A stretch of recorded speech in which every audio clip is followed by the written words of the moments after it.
Hello everybody, welcome back to my channel where I post around 1 to 2 videos a year if we're lucky, and welcome to my living room today. I don't have the heart to make him move, but it feels so funny to have him just in the side of the screen, but it's nap time, which is why kids went to sleep. It's been a busy couple weeks and I was like, I actually don't have anything that I have to do right now during naps. I can finally jot down all my Disney notes, make a Disney video while things are still pretty fresh on my mind. I just know personally when I started planning a trip to Disney, I wasn't someone who had been since being a child, and now I had kids and I was like, oh snap, like there's got to be some helpful things. And I had a lot of people rally, tell me some tips and tricks that were very helpful, have learned a few on my own as well, and I thought it would just be fun to share them. So that's what we're gonna do. Let's start with travel. So we live in Wilmington, North Carolina, so we were able to take a Velo, a budget airline. I don't know if they're still gonna have that flight in the future. They kind of change their flights all the time, but there's always pretty cheap flights going out of Wilmington to Orlando. So we, even though it is drivable, with little kids, we just opt for flying. We just think it's kind of worth it. So, but the thing is, we don't want to bring any car seats because once you get to Disney World, you don't need car seats anymore. Every transportation, if you're staying on property in a Disney resort, is taken care of. You're on buses, Skyline, like all those kinds of things. And so you don't need it. So we don't really want to pack them because a lot of people like to Uber or Lyft from the airport and get to Disney, and you can easily Uber or Lyft if you need one car seat. You can just request one in Orlando that has one car seat. We have 2 kids that need car seats, so it just felt like a lot of. So we take a shuttle called Mears Connect, round trip for all of us. It was like $94 to take us, both ways. It's like kind of like a ride for them. You once you land in Orlando, you go get your bags and then you just follow all the signs to the Mears Connect area, and then you just stand in line for your resort and you just wait. I think we waited maybe 10 minutes max, probably about 10 minutes. And then we got on the shuttle, and then the shuttle drops off at like 2 or 3 resorts, depending on which bus you're on. I think ours was the first resort, so we got off really fast. It took about 30 minutes. Worked for us. If I only had one kid that needed a car seat, I may have opted for the Uber or the Lyft, because I do think that that's not that expensive. I think it would have been either about the same price round trip, maybe even a little cheaper, but it made the most sense so we didn't have to lug car seats. Obviously for traveling, snacks, pack your snacks. Any parent already knows that though. We like having the Amazon Fire tablets, like the kids ones that come with the case. It's just super easy. I download Disney Plus, download some Disney movies, and then get the kids all hyped about watching the movies for all the characters they're gonna go see at Disney World. So next up, I'll talk about resorts. So our first trip, when we went in September of 2024, we stayed at All Star Sports Resort. It's another one of their value resort, so it's called, yeah, like the lowest tier, cheapest resort is what it really means, but it's Disney, they're not gonna say that. Yes, it was literally the cheapest place we could find to stay on Disney property, which is perfect for us. We liked that resort the first time we went. We just wanted to kind of try something new that was like not too much more expensive, and this time we decided to try Pop Century. The big highlight for Pop Century is it has an access to get on the Skyliner right there at your resort. So you can go get in line for the Skyliner and easily get to Epcot or Hollywood Studios. Those are the 2 parks. If you want to go to Magic Kingdom or Animal Kingdom, you just kind of go get on your bus, get in line for that. From any Disney resort, you can go get in line for the bus that'll take you to any of the parks. So you always have transportation no matter what, and whatever you're comfortable with. But the Skyliner is amazing. One reason we love the Skyliner is because you don't have to break your stroller down. So if you have a single wide stroller, like we have a double stroller, or if you just have a single stroller, you can just roll it right on and enjoy, hang out. If you have a kid that's sleeping or napping, you can just get on. You don't have to wake them up, fold it down, and get on a bus. That's what you have to do for the buses. So anyways, back to resorts. Get the resort cup. It's like 20 bucks or something like that, and you can just get drinks at any resort. So If you do happen to hop around to other resorts, just bring your cup with you and you can go to their dining area and fill up with a drink. It's really worth it. You get like one for your family to share if you think. We went with 2 cups this time. Our first time we went, we got 1 cup because Willow was the only one also drinking. Now it was like all 4 of us, and so it was like, okay, kids cup and adult cup. That's one way that we personally save money, but we spent money to do that. Another thing, get your groceries delivered to your resort. So you can do Walmart delivery, Instacart, whatever you want, but have your groceries delivered. And by groceries, this is like a hack of a way to save money. That was one of the questions that somebody sent in, is like, hey, what are some ways to like make it a little bit more cost effective? Groceries. So you can have them deliver like little yogurt cups, bananas. We did a box of Cheerios. We get a little milk because our kids love to have some milk before bedtime. What else? Protein bars. I got like beef sticks, cheese sticks. If you wanted to be packing your own lunches for the parks to save money that way too, you can get all the stuff you need to make lunches, sandwiches, that kind of stuff. Yeah, and diapers. I have diapers delivered. Like I could pack a bunch of diapers, but I was like, you know what? Just add it to my Walmart delivery.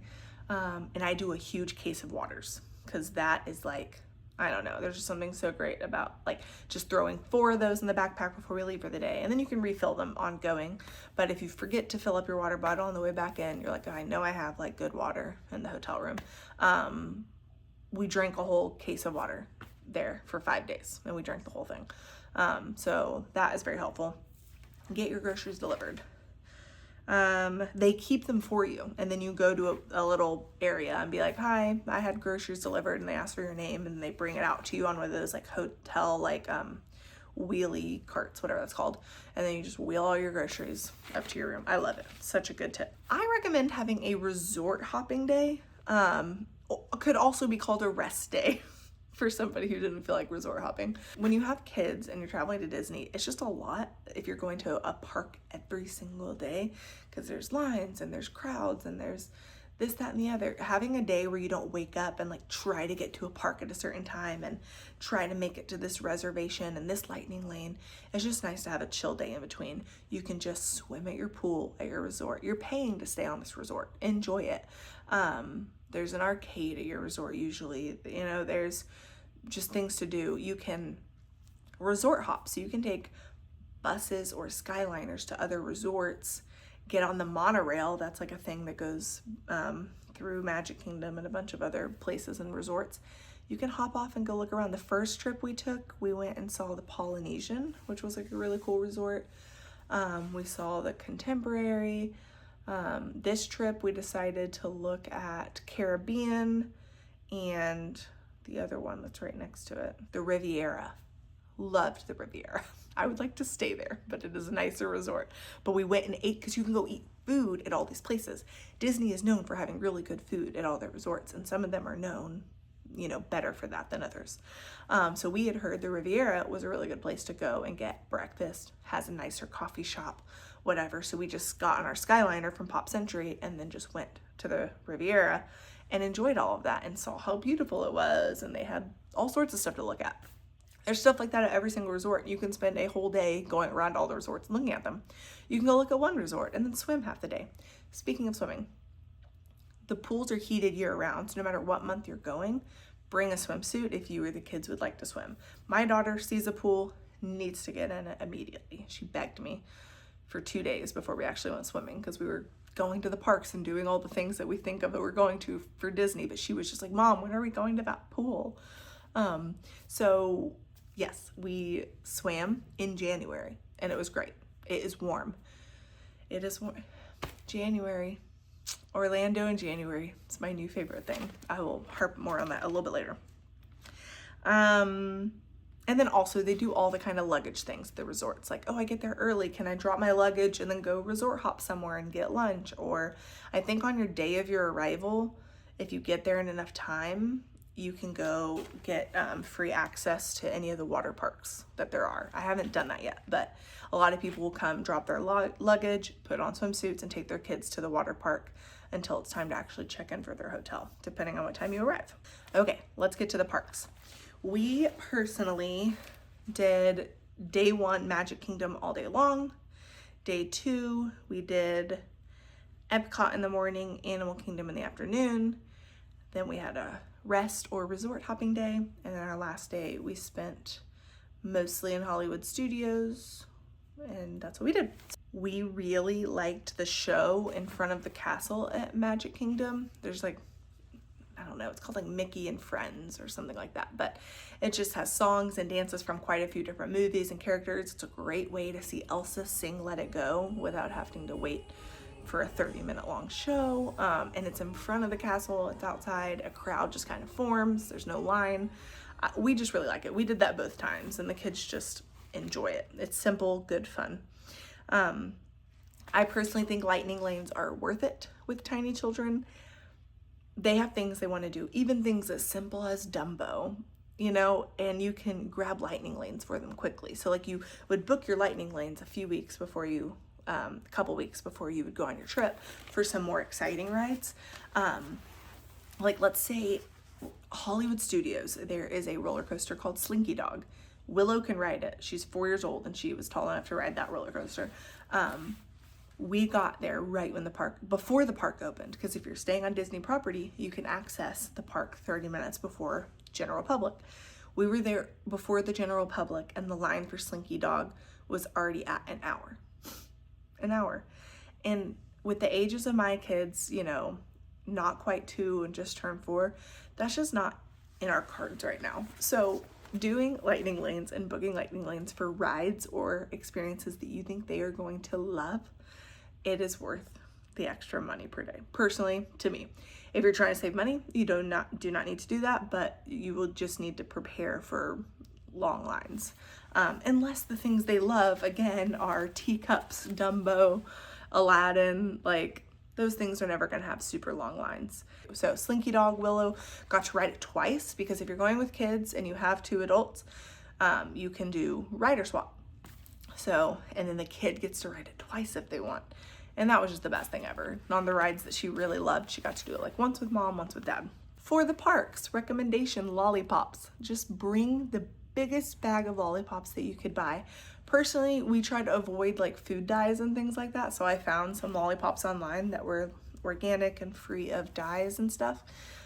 Still really affordable. And I just brought a huge bag of them. And we went through so many lollipops, because being at Disney is not the time to worry about how many lollipops your child has eaten that week. It just really helped, specifically for my 1-year-old. He just did not want to stand in any lines. Even when we stood in line for 20 minutes to meet, you know, a character, he was just like antsy. And so the lollipops really help. They really help when you're standing in line for a bus, because sometimes you have to wait like 20 minutes for a bus. I would do that over and over. I think that really helps with travel too. Keeping a 1-year-old or an almost 2-year-old still on an airplane on your lap because they don't even have their own seat yet. So hard. Lollipops helped with that too. Character dining. Let me say this, it's expensive. Like I understood how much it costs, but it's not until you see the bill at the very end till you're like, whoa, that was kind of an expensive breakfast. But I'll say this. If you're able to do it and you're kind of doing like a splurgy type of vacation, it's so worth it. I was like team character dining after our princess breakfast. We did a princess breakfast in Epcot, and pros are every character comes to your table, talks to you for a few minutes, takes a picture with you. Second pro, you get to sit down for a meal and they bring you food. Like a lot of Disney is like mobile order, grab and go, packing your own food. Like it just felt nice to sit down for a minute and to not be like rushing around. And the food was good. The food was really good. We did 2 character dining meals this trip because it was just kind of like a birthday splurge trip for us. Really, really liked it. I don't think we could afford to do that every single time by any means. But I did like it so much that I might like always try to squeeze one in if I could. The other con, so cons, oh yeah, cons. What are they? Expensive. They are also, like the character comes and talks to you, but like you don't see them again. They come one time. You might see them do like a parade around the restaurant, but yeah, and also the restaurants are usually kind of dark, so the photos aren't like that. Like they're cute and adorable. They're just not like the best. Like if you go stand in line to meet a character, it's well lit, it's made for photos. we still stood. A lot of people say, oh, I pay so I don't have to stand in line to meet these princesses. We have a meal and we see princesses and we knock it all out. My daughter still wanted to go stand in line to meet Ariel. Like, we still stood in line to meet Cinderella. That didn't get me out of going to meet the princesses elsewhere. So, and I also am glad we did that because we got better photos at those experiences. The last con about character dining is you have to be somewhere at a specific time. And that's just really hard for me when I vacation. I like to stumble upon things, see what I like, see what I want to do that moment. And that's the one, like, and I feel like that's what we did our first trip to Disney. There was no planning. It was pretty last minute. And we still had a great time. And we had low expectations because we didn't know what we were doing. We hadn't planned it. When you put all this energy into planning reservations and lightning lanes and like seeing a show at a specific time, like it just creates a little bit more like hustle and bustle, a little bit more like let down if like something didn't work out. I tried to find a very happy medium between the two this trip, and you have to be so open-handed with any kind of vacation with tiny children, specifically I think a Disney vacation. So that's the last con, character dining. It does like require you to be like at a specific restaurant at a specific time, and that was probably the most stressed I was the whole trip, was when we were almost late to the princess breakfast, or we were late. We were like 10 minutes late because we got stuck in a long line for the Skyliner because we didn't know it was going to be that long, and it is out of my hands and there's nothing I could do about it. And then I was like so stressed about it, and it was like if we were just going to the parks that morning and didn't have our dining reservation, I wouldn't have cared what time it was and all of that. So that's that. So there's something called Memory Maker where, you know, they have professional photographers taking photos at every time you meet a character, all the photos that get taken on rides, and then there's just photographers everywhere that you can go, like just have them take your photo in front of specific like landmarks at each park. I love that. I love photos though, so that is something that just like made the most sense to me. This trip, going into it, if you buy it before your trip, it's cheaper. I was like, I want that Memory Maker thing. I want every time there's a camera and I want to take a photo, I want to know like I'm gonna get that photo, and it's included in the price that I've budgeted for and that I'm excited about. I want to say we paid like $160, maybe $170, maybe $180. I would have to look, but it was somewhere in that realm, which sounds like a lot of money to some people who are judging me right now. But I have all the photos. The thing, like when you meet a princess, it just takes photos kind of constantly, like every few seconds. And it's like, so I have 10 photos of Willow like talking to Ariel, and they're nice and they're well lit. I have photos of our whole family standing in front of something Moana, I don't remember. We were traveling with friends, we got photos with them. I mean, that was honestly the secret trick, was if you're traveling with friends or family, because they were attached to us, like we connected our reservations so we could book lightning lanes together and do other fun things together, dining and stuff. It connected us on PhotoPass too, so they got like the benefit of me having done the Memory Maker photos. Like it popped up, all the photos popped up for them too. It's just worth it to me. Like I have, you know, so many photos. I cannot wait to make like a printout book of the trip and like keep it out here so the kids can just look through it whenever they want. I love my Memory Maker photos. Other things you need, I think I may have already said a stroller fan. I recommend a fan for yourself. We did not need it this whole trip. We were there in January. It was, again, Orlando in January. I'll talk about it now. It was so warm during the day, but never like blazing hot. It was so cool in the nights and the morning. When you got in the shade, there was like just the crispness of air. It was just so perfect. It was an amazing, and like when we swam, it felt warm. I felt like I was getting a tan. It was just amazing. This is the time to go, I think. If you're able to choose a random like time of year to travel, like the 2nd or 3rd week of January, I would do it. My next note, go in January. I think I've covered that. Hello, this is Editing Rachel from the future. I realized I forgot 2 things that I would call crucial. One, if you have a kid that's a little bit more shy or timid, you're worried they might be scared of some of the rides, my tip that I think saved our trip was showing Willow YouTube videos of the rides. All sorts of people have made YouTube videos of rides. And you can just show them to her, like, this is what the Little Mermaid ride is gonna be like. Yeah, there's Ursula, she's kind of scary. This is what the Frozen ride looks like. it just totally kind of demystified it for her. She was really scared of all those rides on her first trip, and this time she didn't get scared of one thing, and I think that helped. Number 2 is buy the popcorn bucket. I don't know how much it was because Giovanni got it, but you buy a huge bucket of popcorn, and then you can refill it the rest of your stay anywhere that there's a popcorn stand for like $2.50. There is no cheaper snack at Disney World than the popcorn, and it's delicious, like too delicious. And it was just the easiest thing to like quickly give the kids something to munch on. We all liked munching on it. Total money saver right there, because it was so cheap to refill, rather than buying like a full price some other sugary snack. And that you could do it at Disney Springs too. I didn't really mention Disney Springs. You can Google that, see if you want to go there. I found it to be fine. But we brought our and then you just need to bring your popcorn bucket everywhere you go. And then there's many places that you can refill it for a couple bucks. So that's all I have to add. Okay, the specific questions that I got, most of them I've probably answered already, but I'll just recap. Ways to save money. 1, take your kid before they're 3 years old, and then they're totally free. And they're free at dining stuff too. So that's, spending money to save money. Most of the ways I do math are like that. We already talked about delivering groceries, packing meals. You don't have to eat park food if you're trying to save money. Also, rides are really short ride lines are short during fireworks at night. So if you can stay late, go ride, and you don't want to spend money on lightning lanes, you can go ride rides at the end. Did you get a dining plan? No, we haven't done that. I would need to crunch some numbers pretty heavily to find out if that's actually worth it.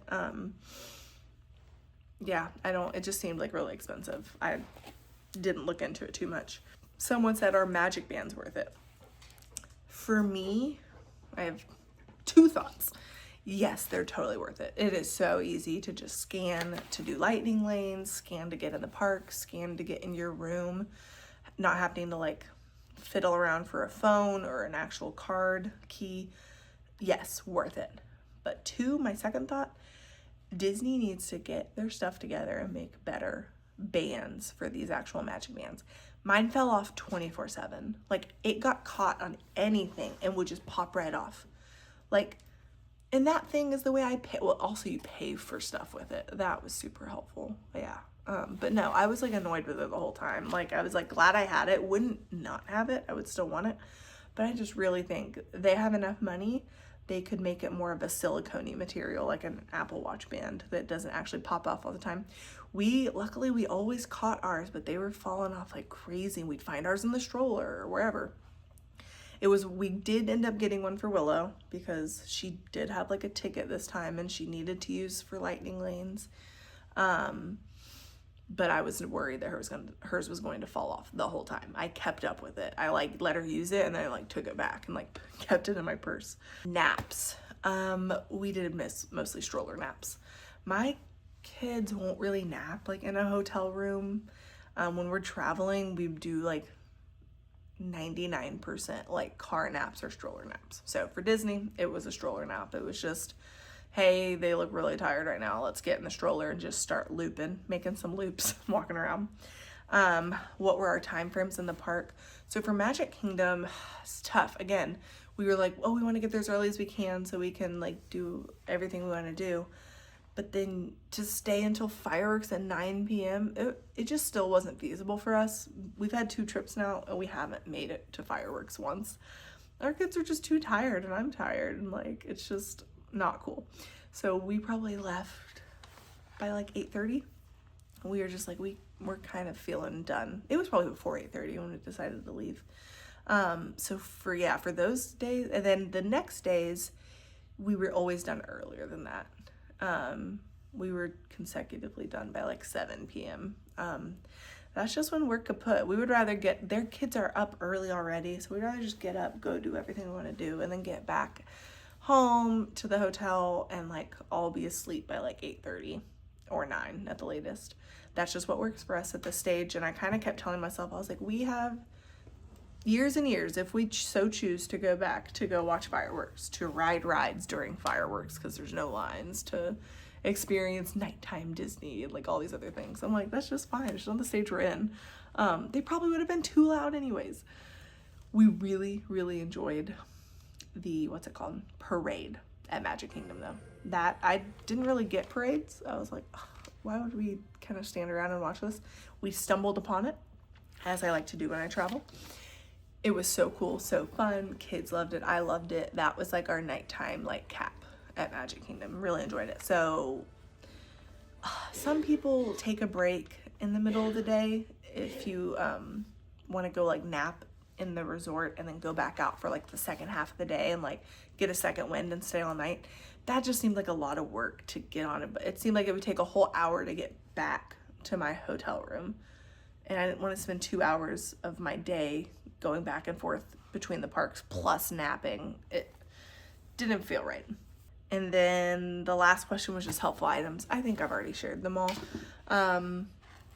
I do have some items I got to wear, like cute little athletic dresses. I'll post links of those down below. And we got really cute denim jackets from Old Navy that I really liked. What else? We've borrowed most of our ears from people. So I don't really have any links about like Minnie or Mickey ears. Anyways, if anything else comes to my mind of like things that we like got that we really liked, I'll just put links for it down below because this video is long enough. If you have any questions though, comment below. I might have forgotten something and I might have more to add, even though I've already talked for countless minutes. Love you guys. Thanks for watching this video and I'll talk to you soon. Bye.